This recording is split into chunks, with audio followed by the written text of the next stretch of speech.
Hello everyone and welcome to Cinderful Gaming. I hope you're all doing well, I hope you're all staying safe, and most of all, I hope you're all fighting out war against the Grey. Today's video we're going to talk Star Collecting Warhammer Age of Sigmar, and today we're going to take a look at the Christmas boxes that have just been revealed by Games Workshop, and we're going to look at the Primordial Starhost for the Seraphon. Now these boxes generally come out each year around Christmas. They're a fantastic way to get into a brand new army, or if you're just starting out expanding upon a force as well. They come with a variety of different models that are going to offer you lots of different options on the tabletop and indeed in your hobby journey as well. So in this video we're going to go through the contents of the box set, talk briefly about all the units here and what they do on the tabletop, before having a look at some other units we can use to expand upon this initial army.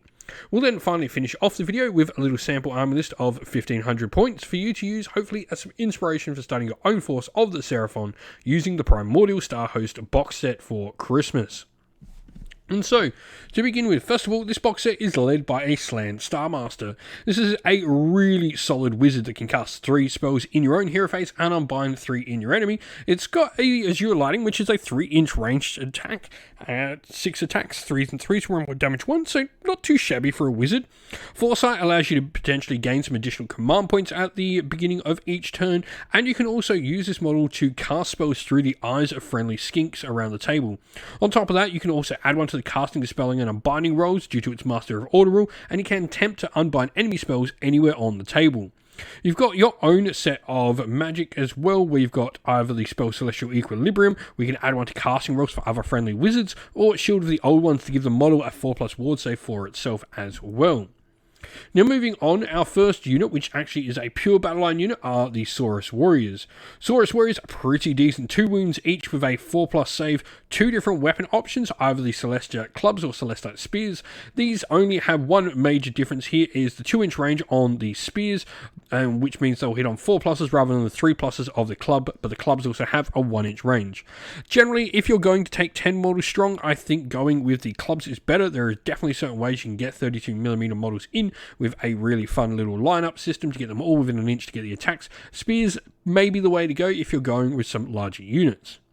Now, you do have the ordered cohort rule to add one to their save rolls if they're contesting an objective or if they're wholly within your territory, which is really cool. And Saurus Jaws allow them to do some mortal wounds at the end of combat as well.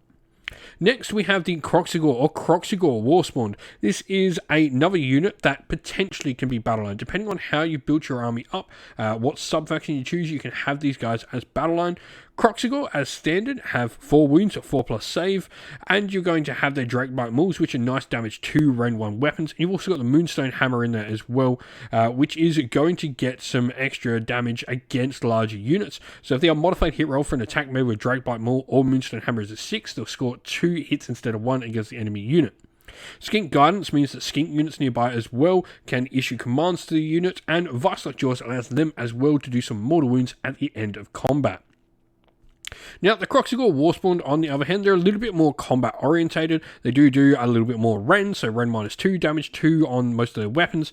They do have heavy scaled skin, where they can subtract 1 from wound rolls from missile weapons that target them. And they've got the Spawner Sotek rule, where they add 1 to their attacks with their melee weapons if there's a friendly skink unit whole within 12-inch that's been slain in the same phase. Moving on, we then get some more Saurus characters, and these are going to be the Aggradon Lancers. These are your Saurus Cavalry, 5 wounds apiece, 4+ save. They've got the Celestite Spear and Celestite Club options that we mentioned before. Big thing here is the Celestite Spears on the mounts ones have Ren -2. And then you've also got the Rending Bites and Striking Talons for some extra Ren 2 damage to attacks from the Aggradons themselves. The Primal Rage rule is really interesting, where they actually have a rage score that builds up over the game and gives the unit some extra attacks. Next, we have the Hunters of Huanchi. Now, this box set actually contains all the Chameleon skinks you see here and the Terror Wings. It's actually a Warcry warband, so pretty cool if you want to play Warcry as well. You've got a pre-made warband that will use all the models here for you. We've got some battle reports up with the Hunters of Huanchi if you'd feel like checking that out. Now, in Age of Sigmar, there is 2 different variations on. You either have the unit with Dart Pipes, which are going to have a 2-shot attack with 3s and 3s, no Ren damage 1, or you can have the option of your Starstone Bowlers. These are going to have an 8-inch range with 3s and 3s, no Ren damage 1, or you can have some Hunter Javelins in there as well, which are 1 attack but 3s and 3s, Ren 1 damage 2. Now, a few rules they've got is they do have the Chameleon Ambush rule. This allows them to set up off the table and do some cool deployment rules. And then you've got Starstone Bowlers on the bowler wielding unit, which allows you to subtract 1 from hit rolls from any enemy unit they hit, which then becomes stunned. The Terror Wings themselves are a relatively cheap unit at 70 points for the 3 models, 2 wounds each and a 6+ save, so nothing too crazy. But they do have the cool ability where at the start of the shooting phase you can pick an enemy unit within 12 inch and roll 2d6. If the roll is higher than the unit's bravery, the enemy unit cannot issue or receive commands. The symbiotic relationship as well allows you to set this unit up off the table if you do have Hunters of Huanchi, and they can come down nearby them during the game. Today's video is brought to you by Gap Games, a fantastic retailer in Australia for a variety of different miniature war games. If you'd like to help support the channel, we have an affiliate link where by clicking on and purchasing, you'll help support the channel, but you'll also help support Gap Games, which is a fantastic servant to the community. Now, looking at where to go next for the Seraphon, the first thing you probably want to pick up is the Realm Shaper engine. Now, this is the Seraphon terrain piece, and it does come in 2 variations. The one you see pictured here is the Coalesced variation, and you've also got the Starborn Realm Shaper engine as well. Generally, it's either, the cool sort of branches all over it, or you've got this more clean looking one, which is the Starborn one. For me, I just always build it as the Coalesced one. It looks cooler. Now, you've got the Fierce Guardians rule. We can add 1 to bite rolls for friendly Coalesced models nearby it if you've got the Coalesced one. Or if you do go with the Starborn variation, Power Unleashed, in your hero phase, friendly Seraphon wizards nearby it can add some bonuses to their casting and range, which is really, really cool. Now, moving on, we then have the Skink Starpriest. The Skink Starpriest is another character that I really like for the Seraphon. First of all, it's a really cheap character model to pick up, depending on where you are in the world. The Serpent Staff allows you to give some mortal wound damage dealing to nearby Seraphon units, and Blazing Starlight, a -1 to hit spell, is just always solid. Next, we have another character, and this is the Saurus Veteran on Aggradon, perfect for boosting your Aggradon's power. Now, his big thing, he's got Primal Rage, he has a Rage score much like the Aggradons, but Alpha Roar as well. Once per battle, at the start of your combat phase, you can pick a friendly unit on the battlefield to unleash your Feral Roar, and if you do so, increase the Rage score of all Aggradon units within 18 by 1 to a maximum of 3. Pretty cool little extra ability. He's also pretty decent in combat and sort of mid-range fighty hero. Lastly, with those last few points we have in our list, I think Pterodons are a really fun option. For me, they're an interesting unit to bring to the Seraphon. You've got the fast-moving 16-inch flyers here, so really good at sort of stealing objectives.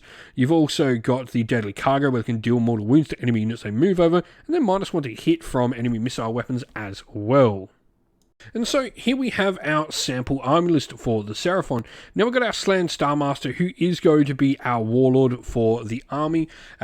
And we've taken this force in a Coatl's Claw constellation.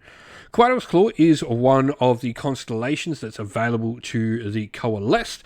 This means we're generally going to have a more combat-focused force, so things like Saurus and Kroxigor get some benefits.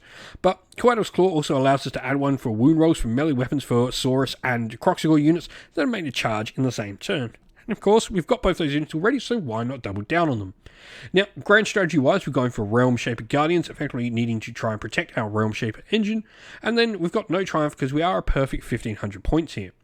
Now, that's Slann Starmaster, who's our general. First of all, we have gone with the Wrath of Aeons command trait on our model. What this is going to do is once per battle at the start of the combat phase, we can say the general will rouse the Wrath of the Seraphon and add 1 to the attacks characteristic of all Saurus and Kroxigor units while they're wholly within 12 inch of them. He's also got an artifact, which is going to be 1 of 2 thanks to taking a Warlord Battalion, and this is going to be the Ixi Grubs, which allows you to heal a wound at the start of each hero phase, and in addition, in your hero phase, you can reroll 1 casting or dispelling roll for the bearer, or 1 unbinding roll in your enemy's hero phase as well. The spell we've gone for is Empowered Celestai. This is going to allow us to add some extra rend on to the Saurus Warriors. Now, we then got a Skink Starpriest with Heavenly Frenzy as their spell. What this does is allows us to give Seraphon units run and charge. And then we've got a Saurus Veteran on Aggradon who has one of my favourite artifacts, which is Sotek's Gaze. This essentially will stop enemy units with a wound characteristic of 1 or 2 contesting objectives while they're within 6 inch of the bearer. For battle line wise, we only need 2 at 1500 points, so we've got the 10 Saurus Warriors with Club and 3 Kroxigor with Moon Hammers.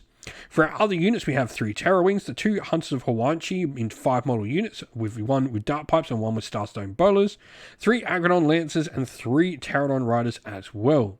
Now we have the Warlord Battalion as well, and we've gone for picking all 3 of our characters along with the Saurus Warriors and Aggradon Lancers in this battalion, and we got the additional artifact in there as well thanks to the battalion. 94 wounds, 10 drops. Once you sort of get over that 3 drop limit, you might as well just not care. We have few too many units here to really make use of a battle regiment, so at that point, you might as well go as many as possible to see how your opponent is deploying and counter respectively. With that said, if you've got some ideas on how you'd expand maybe the last 500 points as well for this list into a 2K list, let us know your thoughts down in the comments below.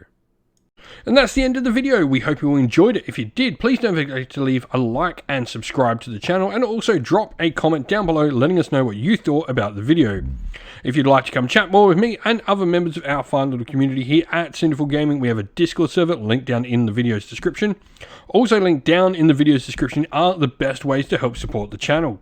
You can use one of our affiliate links to Gap Games or Element Games if you're in Australia or the United Kingdom, or you can subscribe to our YouTube members or Patreon, or grab some merch from our merch stores on Teespring or Ko-fi. All the best ways to help support the channel.